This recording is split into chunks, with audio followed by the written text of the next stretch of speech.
I'm Rick Diamond, pastor of JourneyIFC. I'm here by myself at our building, and I wish you were here. I wish we were all here together. We're not yet. I don't want us to be until it's safe, until you and those that you love can be safe. And that's my biggest prayer today. But I also want us to be praying for being open to something beyond the tyranny of the immediate and the tyranny of the urgent. We live in a culture that wants us to think that the things on our to-do list and our appetites and our needs and our perceived needs are far more important than anything that's going on at a deeper place inside. So today we're going to explore this idea of the risen Christ as a signpost, an indicator that the mysterious, the quiet, and the hidden is where true life is. And you already know that. You may not call it the risen Christ, but you already know that. Welcome to this space, this time that we're gathering together.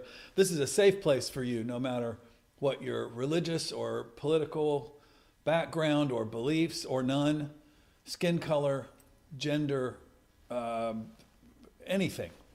None of those things matters here. The only thing that matters in this space, not just this room, but in our faith community, is who you are and what you bring from within yourself. Sometimes we can see that together when we show up. Sometimes we can see that together when we serve in the world. Journey in Perfect Faith Community gives 10% of the money that comes in to those in need, organizations and individuals and families. We've started a number of nonprofits under our guidance and support. We've helped literally thousands and thousands of people who aren't even the people who come into this room, who come into this building. We do that by giving away who we are and doing what Jesus said to do, to love God, to love the world, to love ourselves, to wash feet, to give sight to the blind, hope to those who need it, good news to the poor, release to captives. That's our job and what we do. We welcome you to be part of that wherever you may be. If you want to contribute to that financially, we invite that as well. We're happy to receive that because we know we'll do good things with it. It's a tough time for everybody financially, and everybody's in fear. I encourage you not to be so deep in fear that you are caught up in the tyranny of the immediate, the tyranny of the urgent, and to be open to a mystery that is deeper than the fires and the craziness around us. There's a link that you can click to subscribe to our newsletter, to be part of what we do at Journey, and to give financially. Please do that today. The gathering is about seeing, here, now, what is hidden. That would be important right now. With all the messages and all the news and all the stuff and all the busyness and all the clanging, loud noises and voices. What about some quiet? I'm going to ring our singing bowl, light a candle, things that you would do if you were here. I'll do them for us, and then we're going to breathe.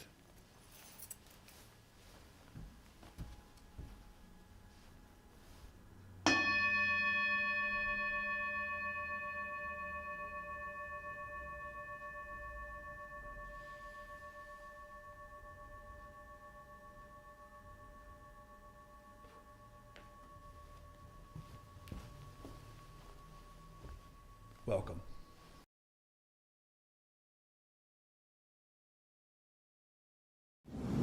Hi, I'm Diana Dworin, and I'm a journeyer, and I really needed to get out of the house. So I thought that I would come here and lead us in a little meditation today, because we're not able to share the peace in person. We need to stay apart right now and do this virtually. And I had learned from one of my friends of a practice that some folks in different faith communities are doing because they can't be together right now. And it is a bit of a body meditation. It is sharing our heartbeats together rather than sharing handshakes. So I'd invite you to join me and put your hands on your heart and just feel the heartbeat that you have inside of you. Take a breath and feel the breath that moves inside of you. And know that the people who are with you now have these same feelings. They can feel their heartbeat and they can feel their breath. Know that this is something that is echoed across our world. It's something that we share with one another on the most human of levels.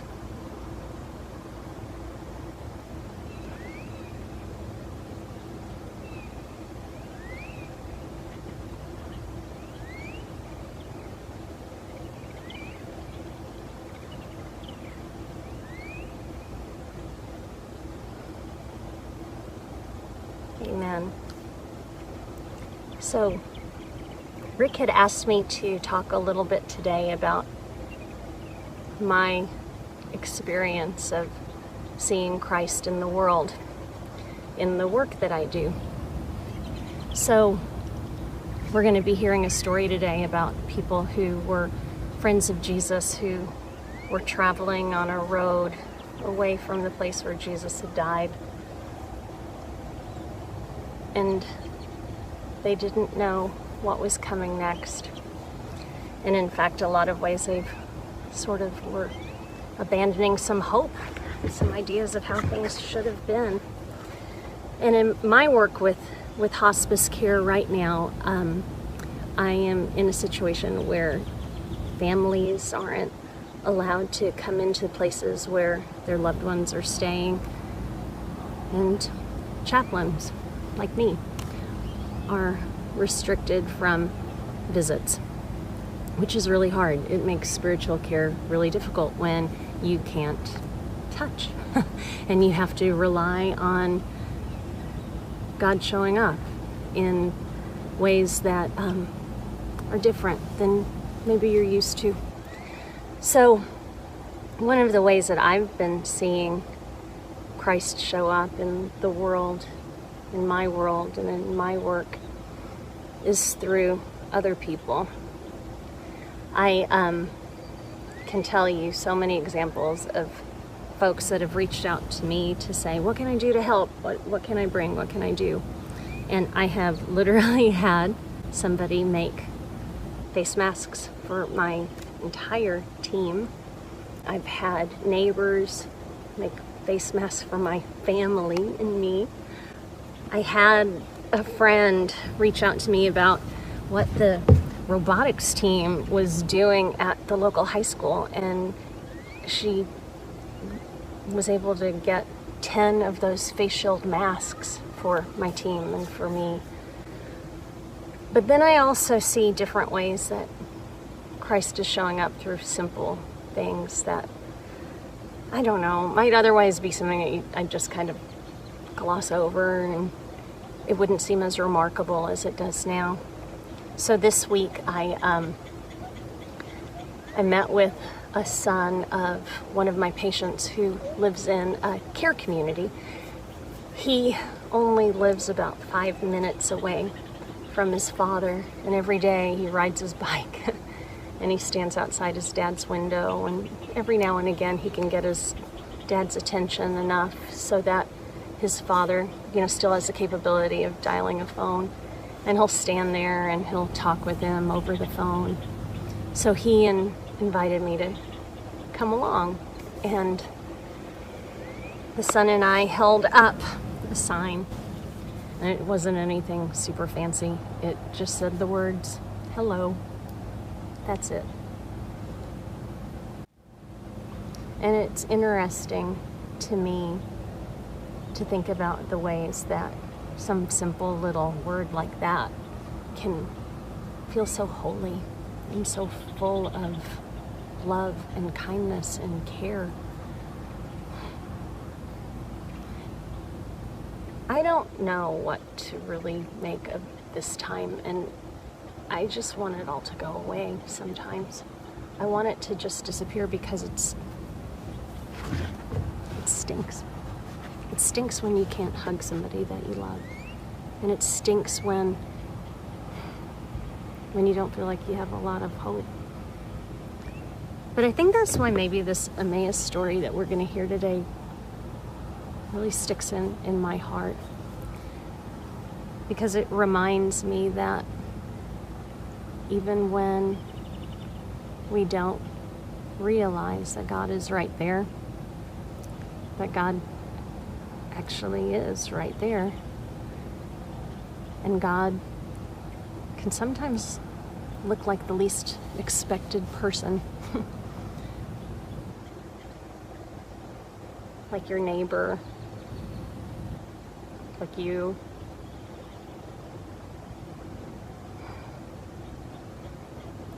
I wonder sometimes how much this time of looking around and trying to figure out where is the hopefulness in all of this. I wonder if it's a time to reconnect to those things that are all around us and the people that are all around us that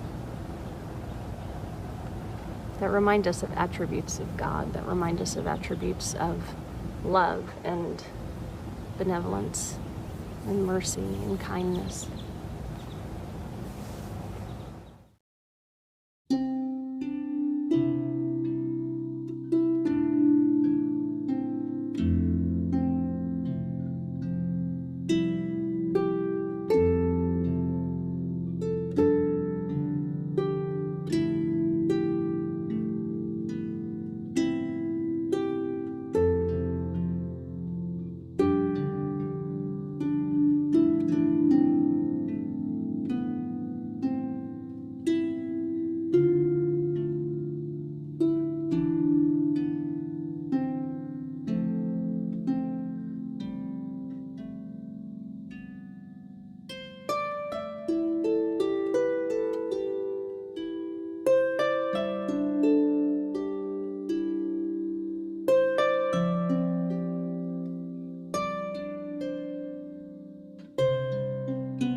Hello, Journeyers. My name is Judy Sawyer.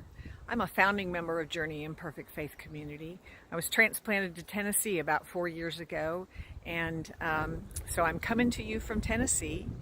It's a beautiful, sunny, albeit chilly and windy day today. I was thrilled to death when Rick asked me to read these words from the poem The Invitation by Oriah Mountain Dreamer. This is just an excerpt of the poem that honestly, these words have been rolling around in my head a lot lately. I know, like many of you, I've laid awake at night worrying about my friends who are struggling with loss of jobs and sickness and loss, in some cases, of dear friends. So I'd like to read these words to you today. It doesn't interest me in what planets are squaring your moon.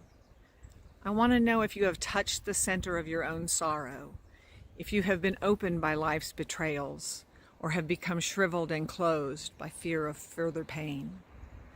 I want to know if you can sit with pain, mine or your own, without moving to hide it, or fade it, or fix it. Stay home, be safe, Journeyers, be well, and I hope to see you all soon.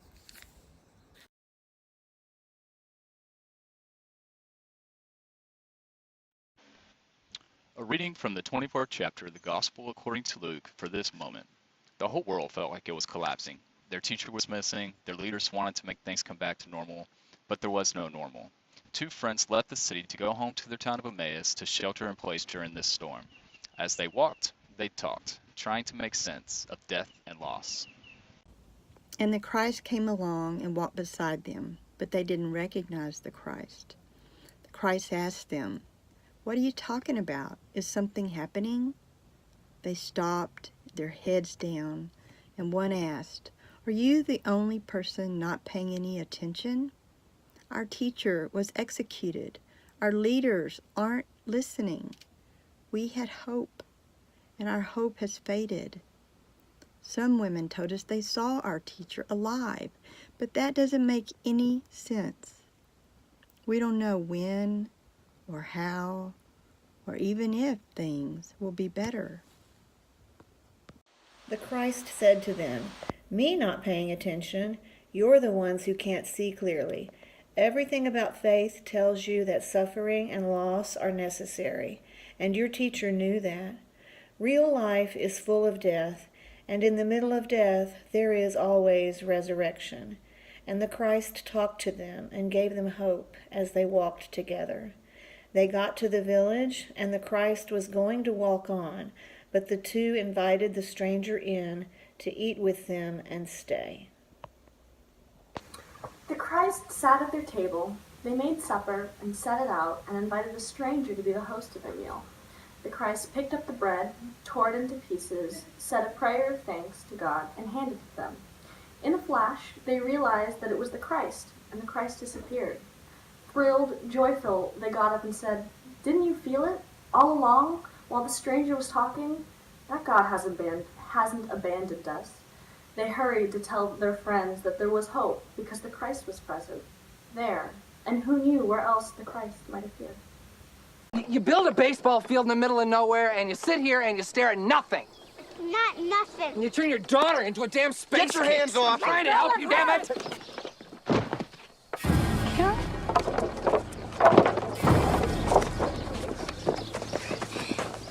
Is she all right? I don't know. Is she breathing? Should I get the car?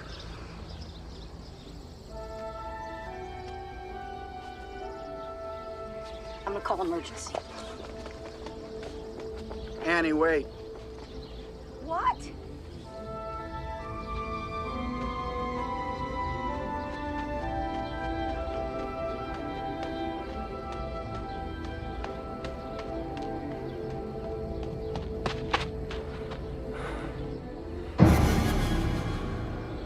Just wait.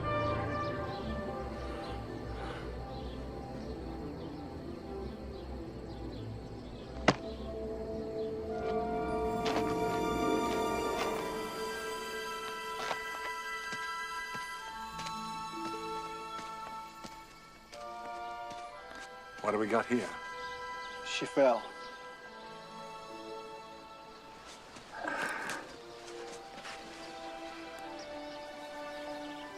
child's choking to death. Get her up. Hold it steady now.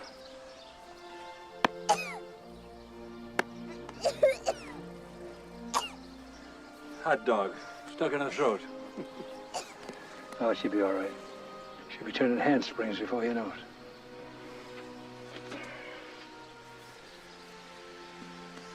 Thank you, Doc. No, son. Thank you. Oh my God, you can't go back. You can't go back, can you? It's all right. I'm sorry. It's all right.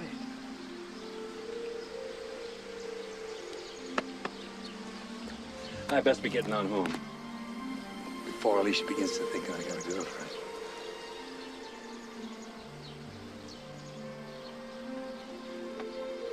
Hey, Doc.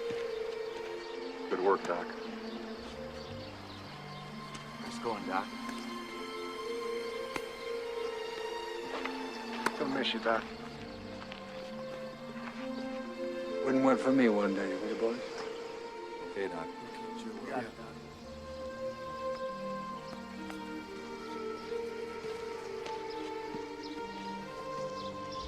When did these ball players get here?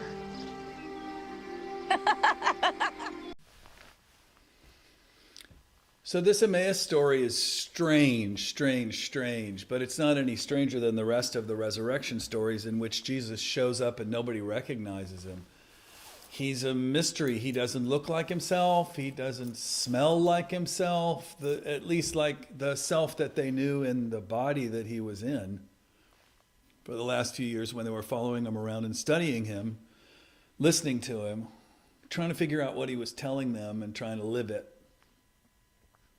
Something about the risen Jesus has taken on what the great religious traditions call things like the nature of what is eternal.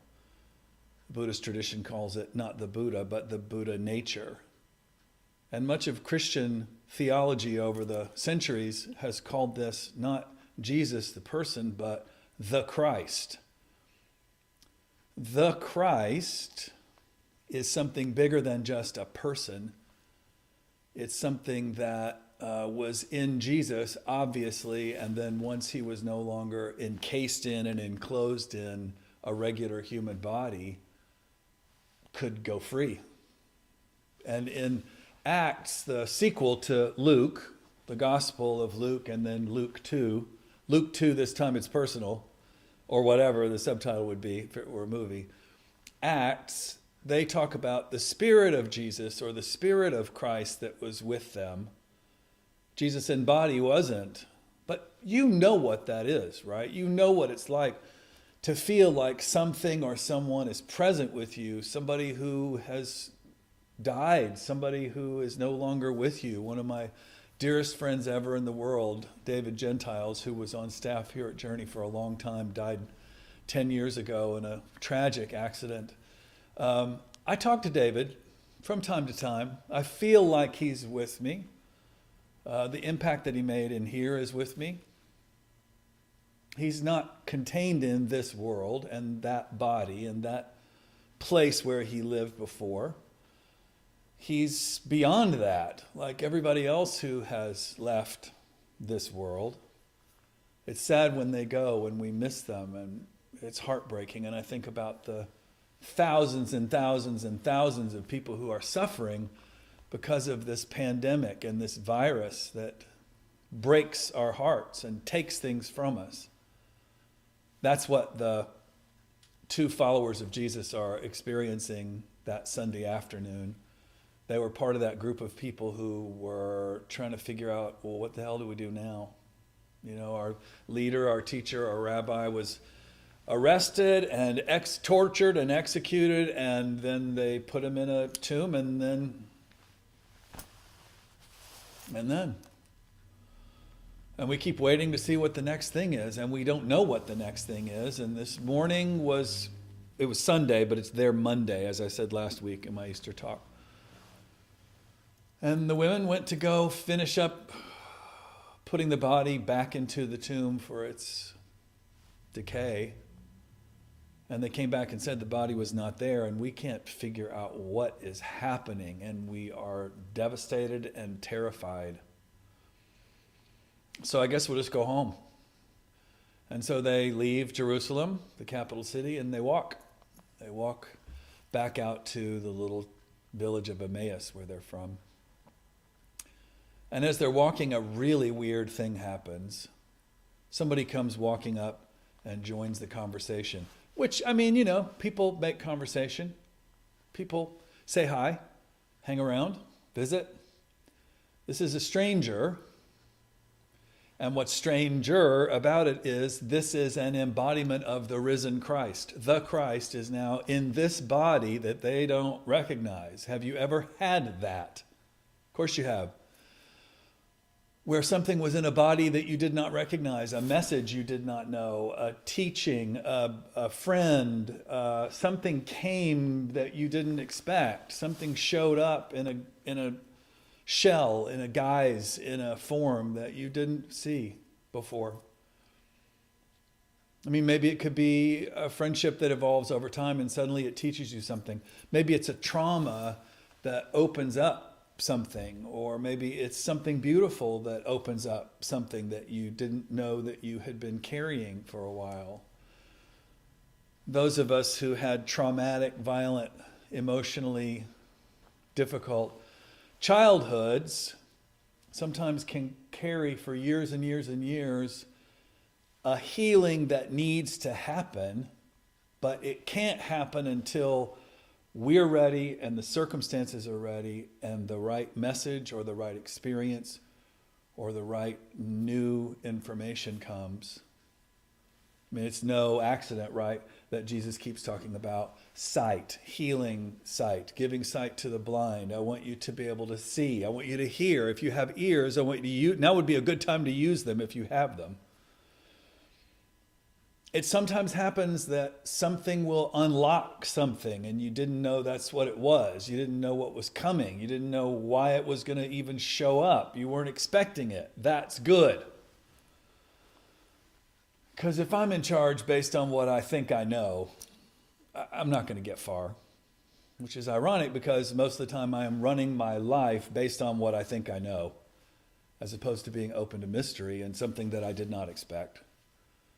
Because of the tyranny of the immediate and the idea that the only thing that really matters is the thing that I can see, prove, measure, count right in front of me. The age that we're in right now is great for this because it's destroying, demolishing, dismantling our illusion that we have control over everything. We're having to live with mystery and we're having to live with fear. We're having to live with not knowing, and that's what Jesus' friends, students, were experiencing that afternoon. They're walking from the capital city back out to their house, and I guess they're going to figure out what now? And they're going to go shelter in place, which is what Jesus' followers were doing after he was arrested. We're going to go just hide out. Just close the door. I hope nobody finds us here where we're scared and we don't know the answer. We don't know what to do next. As we'll see in a few weeks, some of them just say, you know what? Screw it. We're going back up to Galilee where we came from, where this whole thing started. I know how to be a commercial fisherman. I'll go back and do it again. I got a big boat. It's no big deal. Who wants to go? Which makes sense, right? Go back to what is certain. What you think is certain. Go back to what will make sense because you're scared, because you don't know what to do. Yeah. The Christ is in a body that these two do not understand or recognize. And this Christ, risen, beautiful presence of God begins to say to them, it's a total setup. It's great, right? What are you so upset about? What's happening? Are you the only person in Jerusalem that doesn't know what just happened? Our teacher's been executed. Our movement's falling apart. I gave everything to this. I don't know what to do. I'm terrified, etc. And in Luke's gospel, it says that the risen Christ explains to them that the one God would send had to suffer in order for what God was doing to be made visible, to come to life. This is the truth about life, isn't it? That suffering and loss are part of what it means to be human. And we try and stave that off and hold it tight. Just stay over there. I'm scared. I get it. I get it. We all get it. That fear and pain are so hard to feel and to sit in and to sit with. We do anything to make it stop. We become addicted, we become busy, we become angry, we find strategies, we try and control things, whatever. But the risen Christ's answer for them is, this is what needed to happen. And I don't think that the risen Christ's presence, he, is just talking about what was happening with Jesus when he was arrested and executed. I think that it's a statement about what it means to be fully human and awake. It's a message about the depth of the human experience, which absolutely has to include loss and suffering and the willingness to enter uncertainty and mystery. So, that is absolutely part of what Christianity values and believes. It's absolutely part of, at the center of, what Jesus' words are about over and over and over. He says, look, here's the thing. A seed can't stay in your hand and grow a plant that will then feed other people. You have to put it in the ground and let it seem to die. It has to be broken open. And then new life comes. He says things like that over and over and over because that's the point, right? The point is there has to be loss and unknowing. There has to be reversal. Jesus is always turning things upside down. When you get invited to somebody's house, don't try and sit in the seat of honor. Sit at the foot. Sit back. All this hustling, all this trying so hard to hold on to what you think your life is not going to give you what you are hungry for. It's just not. Do you know those people who have hustled and worked and are busy, busy, busy all the time, and then they hit the wall, and maybe this is the wall right now? Years ago, a friend came to my office, and he was a super successful business guy. Nice wife, 2 kids, motorhome. Everything was perfect. And he just walked into my office at the church. This is, 20 years ago. I was like, hey, what's up? And he sits down and he says, I can't breathe. I can't breathe. I can't breathe. I can't breathe. I can't breathe. I can't breathe. Does anybody feel like that right now? I can't breathe. I can't breathe. I didn't fix it for him. I mean, what is there to fix? Brother, you are in it. All of that stuff that you think is your life is not your life. Your life is somewhere in here. It's somewhere deep. And something in you is trying to get at it and awaken it and honor it. And that's why you can't breathe, and that's why your heart hurts.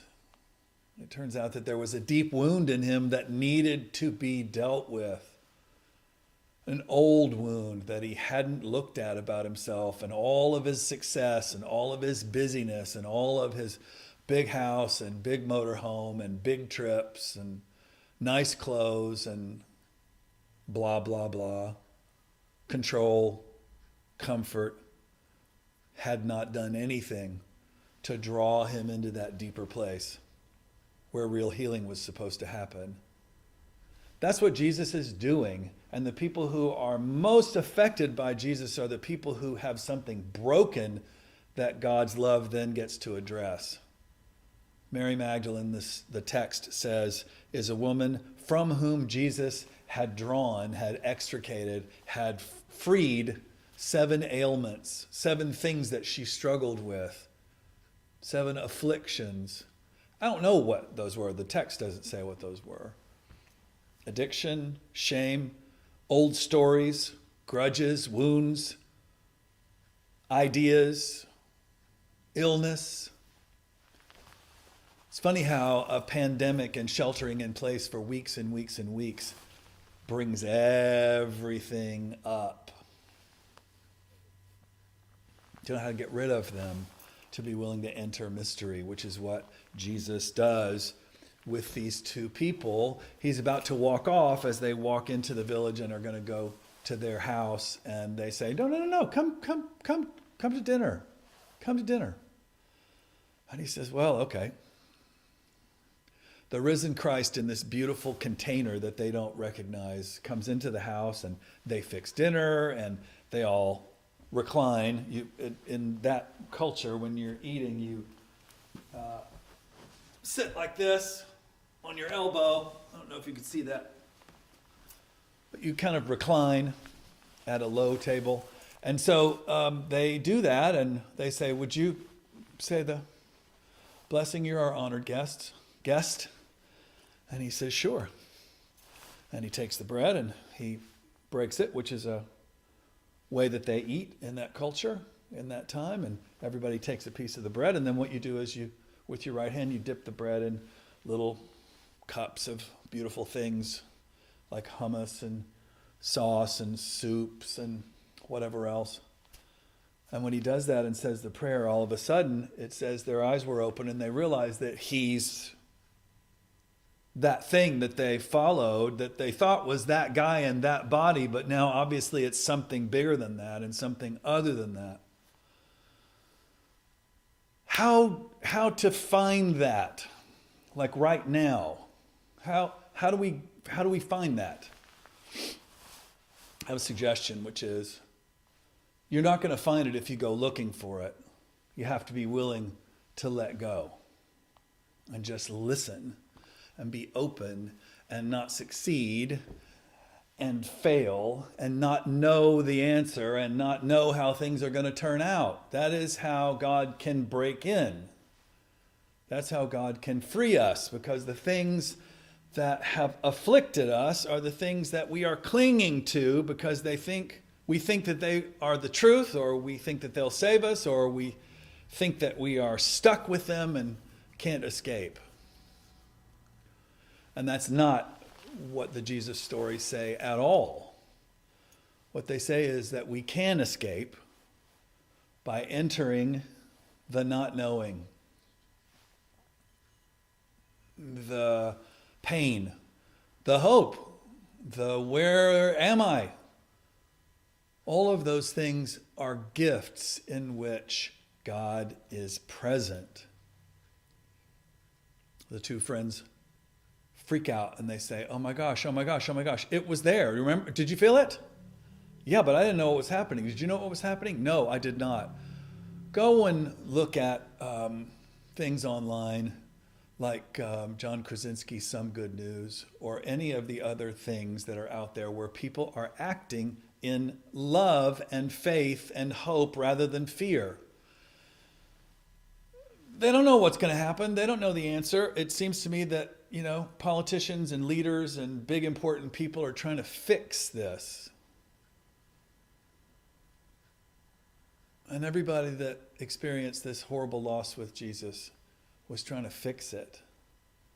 And what he says is, why don't we just talk and listen to each other and eat and be open? Don't you remember what I told you? You're not going to have it all figured out, and you're not going to have it all worked out, and you're not going to have it all make sense. If you don't have it all figured out and you don't have it all making sense, then that makes room for God.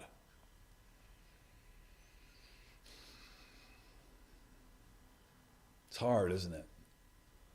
And it's very good. Very good. Very, very good.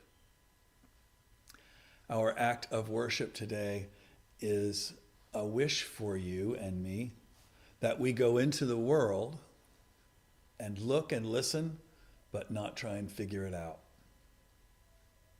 When in doubt, be kind and courageous. When in doubt, listen. When in doubt, stop trying to fix the doubt. That is where God will meet you, in the in-between place. It's very scary. And when people are in the hospital, and I know some people who are in the hospital, and when people are dealing with death and loss and not knowing where your next meal is coming from, that's immediate and hard and scary. No doubt. The principle is the same. Be open. Allow God to work. Listen. The risen Christ, the Christ nature, God is with you. So, to send us all on our way, there is a video we're going to show of a benediction from the Franciscan tradition. I wish you all the best and good things, including being broken open if that's what it takes. We're all experiencing that. And my benediction for you is, have courage, be kind, go in peace, and remember, you are loved. Amen.